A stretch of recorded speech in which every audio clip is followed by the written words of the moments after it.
everyone, I'm Miss Lydia from the Boston Library. Thank you so much for joining me for our Craft Friday project.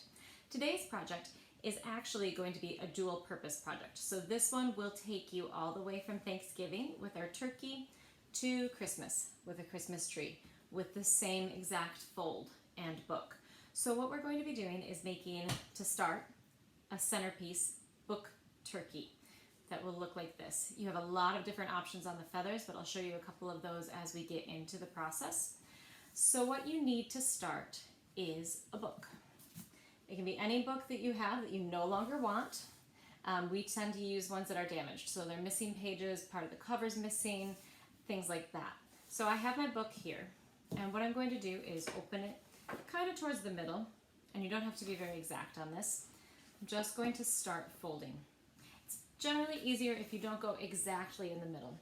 So because we're going to end up with this fan shape, you're going to want to vary your fold. Make sure that you're going out in an even way.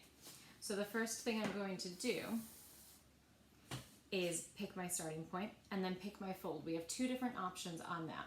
So you can see on this one that I have a kind of a tapered edge to it. This one has a square edge on it. And then this one here goes all the way down to the bottom with the point. So there are a couple of different things that you have to do to achieve each of those. This square fold for this turkey here is the easiest one because you're basically just taking your page and turning it over into a point. And then you're just going to keep doing that until it fans out.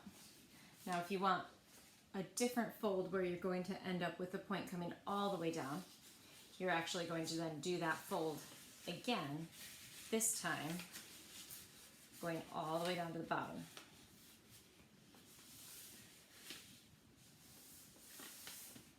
And then you end up with a little tiny edge at the bottom that you can fold underneath. So you can actually open that back up, fold that up.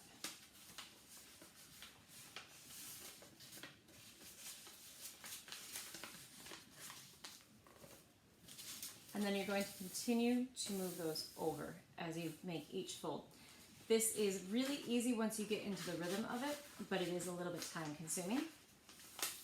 So there I have my first fold all the way over to the corner.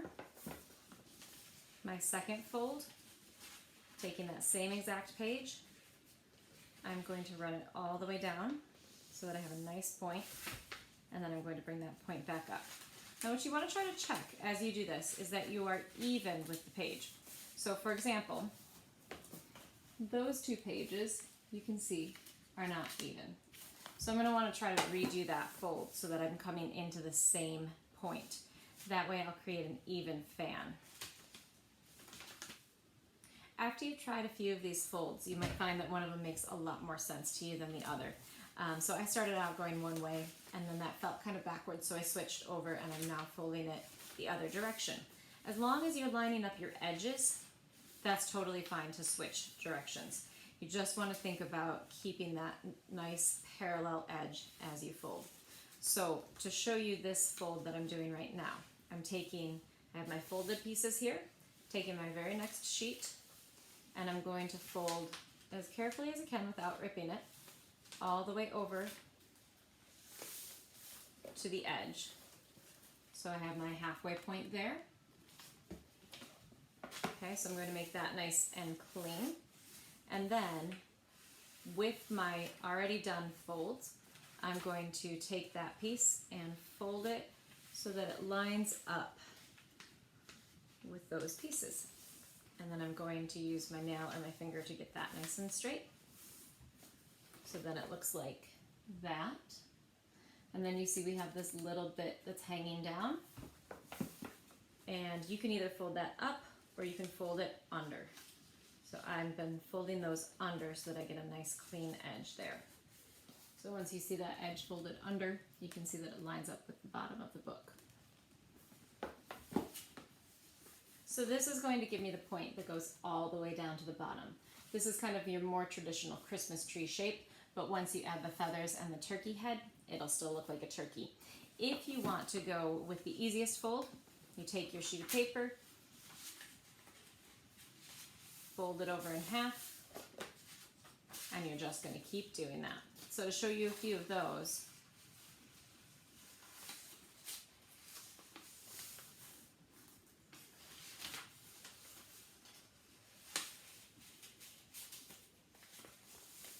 again, you want to try to keep this edge straight, so then you have something that looks like that,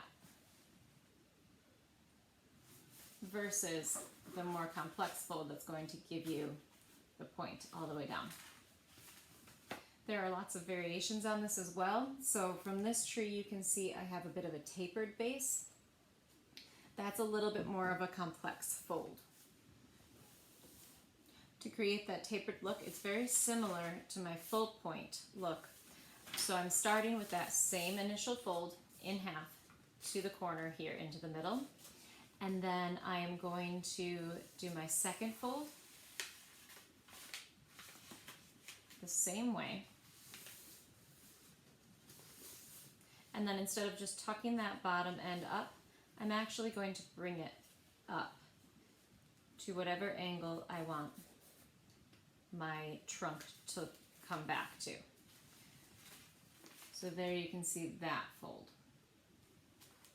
And then I'm just going to continue to do that, lining those edges up. Once I have a few of those done, you can start to imagine how that fold would look.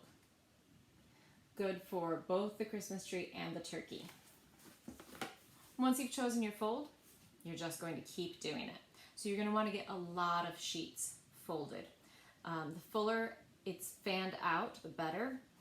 So you can see, and this is dependent on whether you want it to just be a Christmas tree. So if you're only going for a Christmas tree, you don't have to do as many pages, because you can see with this one, it's still fairly closed. You get the sense of the Christmas tree, but if I lay it down flat, you can see that it doesn't actually fill out the book.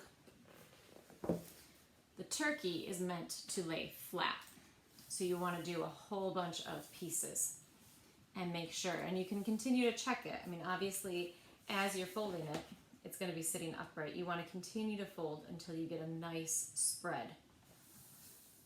There are two tricky parts as you're folding that I want you to be aware of. The first is that if you're not careful with that first fold, you will rip the page at the top. And what happens is then you'll get a little bit of a frayed edge. So you can see right there, there's just a tiny bit of fraying. And if it only happens every so often, that's fine. You can actually just either cut or rip that little piece that sticks out off of there. If it happens a whole lot, you're going to get a very frayed edge at that top. So you want to be very careful with that first fold, that you take your finger all the way up to the top of the book and guide your fold from there so that you're going down that way. And then the next part is, again, lining that edge up. It doesn't have to be absolutely perfect, so if there's some variation, again, you're doing enough pages that it will even out.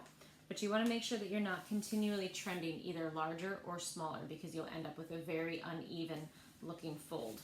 It just gets worse and worse as you go. The nice thing with folding is that if you notice that one's way off, you can just go back and redo it. So if you end up with one that's way shorter or way longer than the others, just go back, refold it, see if you can get it to line up a little bit better, and continue from there. You can always stop occasionally and check your progress, tighten up those folds, and then kind of take a second step back, and you can see exactly how far you're getting with it and how far you have to go. Once you get your book to fan out like this, you're done folding. So I've decided that this is where I'm going to stop. You can leave your end pages just plain, or you can add another layer of dimension there. So I just folded over the corners and then tucked the tip of that corner back. You can leave them so that they pop up like that to create a little extra dimension, or you can glue them flat as well. Then it's onto the feathers. So you have a lot of different options with the feathers. First one, if you have any on hand, is actual feathers. So if you have something about the right size and you have enough of them, you can just stick those feathers in. And you can just fan that around just like your turkey tail there. I don't have quite enough of those, but I wanted to show that as an option. Another option would be to create some paper feathers. So you could do something colorful like this. You could do some construction paper feathers. You can use a template of any sort. You could print this out on cardstock and cut those out and fan that around. You can also do just a simple tube out of the paper. So that's the route that I'm going for my turkey. It's easiest because I have all the supplies for it. It's part of my book. So I've ripped out a bunch of pages from the book, trying to take them kind of scattered around the back half of this so that you don't see a big gap when it's laying flat. And what I'm going to do with those, I have some tape, it'll help it, and you're just basically going to roll it. So I put my finger in one end and I'm going to twist that around and then try to create kind of a cone so that it's a little bigger on one end. Then I'm going to tape that down at the smaller end. And then to get it to sit flat in my book, I'm going to pinch one end, I'm going to fold that just about halfway up like that, and then you can stick it right in as a feather.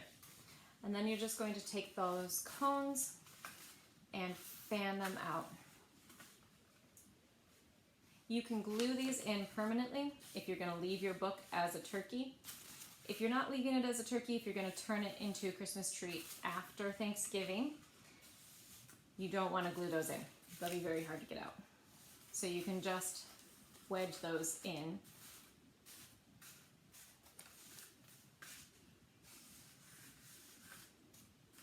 Just like that. Now my turkey's still missing something. He needs a head. So you can either print out a template like this, or you can cut one out from the book page too if you want that to match so that it's all the same tone. So I'm going to be cutting one out using this template. You could also, again, make one from construction paper or whatever you have on hand. You could color this one in so it's a little bit more colorful. I have an extra book page here. I have my template and I have a marker. So I'm just going to set that in the middle and trace it out. Then I'm going to cut out my piece of book paper.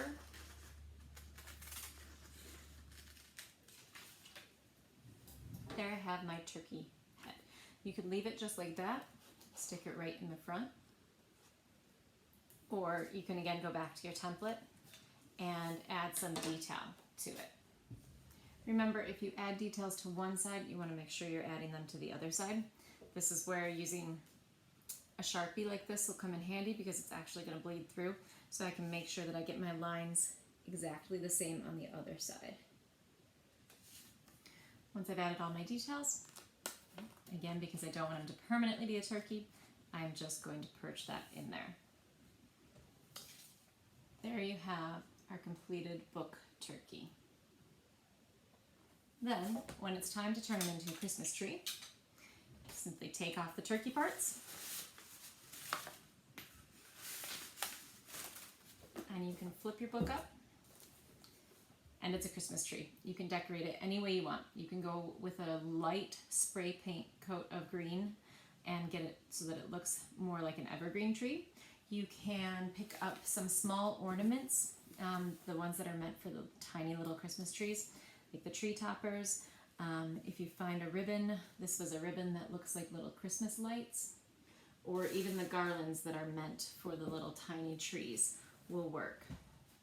Now these ones I'm leaving as Christmas trees, so I've glued these in. You can just wedge them into the pages as well. If again you want to kind of make it so that it's a versatile and you want to turn it back into a turkey for next Thanksgiving, that's an option as well. The other thing I've seen is where somebody will run a lot of glue down the edges here and then sprinkle glitter on it so that you get that kind of frosted look for your Christmas tree.